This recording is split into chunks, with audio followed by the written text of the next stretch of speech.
Hi, ഇസ്മി ജസീന. എല്ലാവർക്കും സുഖമാണെന്ന് വിശ്വസിക്കുന്നു. നിങ്ങളൊക്കെ മറ്റുള്ളവരുടെ പേഴ്സണൽ കാര്യങ്ങളിൽ കൂടുതലായിട്ട് ഇടപെടുന്നവരാണോ, അല്ലെങ്കിൽ മറ്റുള്ളവരെ കൂടുതൽ കൺട്രോൾ ചെയ്യുന്നവരാണോ? എങ്കിൽ കുറച്ച് കാര്യങ്ങൾ ശ്രദ്ധിക്കണം കേട്ടോ. കാരണം നമ്മളൊക്കെ സോഷ്യൽ ആയിട്ട് കഴിയുന്നവരാണ്, സോഷ്യൽ ലൈഫാണല്ലേ. അപ്പോൾ നമുക്ക് ചുറ്റും ഉള്ളവരോട് നമ്മൾ സ്നേഹം കൊണ്ടൊക്കെ വളരെയധികം അടുത്ത് ഇടപെടേണ്ടി വരും. അപ്പോൾ ചിലപ്പോൾ അവരുടെ കാര്യങ്ങളിൽ കൂടുതൽ ഇടപെടേണ്ടതുണ്ടല്ലേ. അല്ലെങ്കിൽ നമ്മുടെ കുട്ടികളുടെ കാര്യം എടുക്കുകയാണെങ്കിൽ പാരൻസ് കുറേ കൺട്രോളൊക്കെ ചെയ്യാറുണ്ടല്ലേ. കാരണം അവരുടെ തലച്ചോറിൻ്റെ വളർച്ച നടന്നുകൊണ്ടിരിക്കുന്ന സമയമാണ്.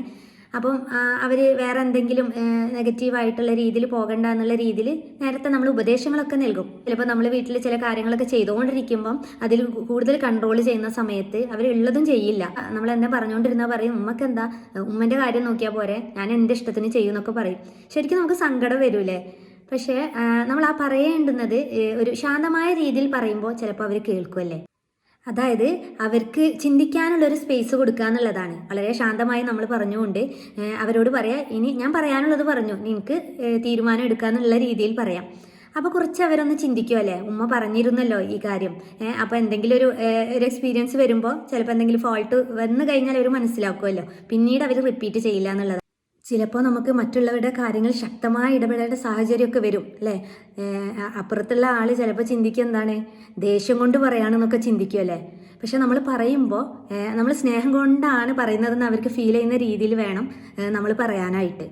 നമ്മൾ സ്നേഹം കൊടുക്കാതെ നിയന്ത്രണം മാത്രമാകുമ്പോൾ തീർച്ചയായിട്ടും അവർ പറയുന്നതൊന്നും ആക്സെപ്റ്റ് ചെയ്യില്ല അല്ലേ.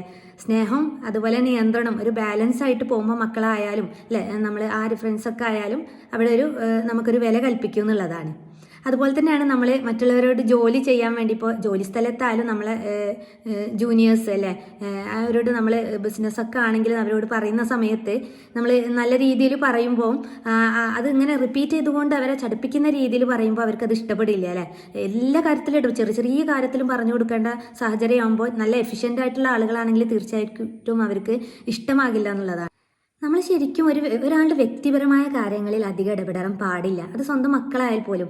ഇപ്പോൾ മക്കളുടെ മിക്കവാറും പേരൻസിന് മാരേജിൻ്റെ കാര്യമൊക്കെ വരുമ്പോൾ അല്ലേ ഒരു ഡിസിഷൻ എടുക്കൂലേ.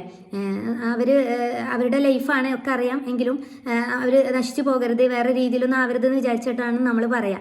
ചിലപ്പോൾ ചെറിയ ചെറിയ കാര്യങ്ങൾ, സമ്പത്ത്, ചിലപ്പോൾ എന്താണ് റിലീജിയന്, അല്ലെങ്കിൽ സൗന്ദര്യമില്ലായ്മൊക്കെ പറഞ്ഞുകൊണ്ട് നമ്മളിങ്ങനെ കൂടുതൽ അവർ കൺട്രോൾ ചെയ്യുമ്പം അവർ തിരിച്ചാണ് ചിന്തിക്കുക, ഞാൻ എന്തായാലും ഇത് തന്നെ ചെയ്യും, മാരേജ് തന്നെ ചെയ്യുള്ളൂ എന്ന് ചിന്തിക്കുള്ളൂ. നമ്മൾ പറഞ്ഞതിന് ഒരു വാല്യൂ ഒന്നും കൊടുക്കില്ല. നേരെ മറിച്ച് നമ്മൾ മനസ്സിലാക്കി കൊടുക്കുക, എൻ്റെ ലൈഫാണ്, ലൈഫ് ലോങ് കഴിയേണ്ടവരാണ്, അപ്പോൾ ശ്രദ്ധിക്കണമെന്ന് പറയുമ്പോൾ അല്ലേ, ഒന്നുകൂടെ നീ തീരുമാനമെടുത്തോ എന്ന് പറയുമ്പോൾ ഒന്നുകൂടെ അവർ നമ്മുടെ വാക്കിന് വില കൽപ്പിക്കും എന്നുള്ളതാണ്. ഇങ്ങനെ കുറച്ച് കാര്യങ്ങൾ ശ്രദ്ധിച്ചാൽ നമുക്ക് നല്ല സഹകരണത്തോടു കൂടി മുന്നോട്ട്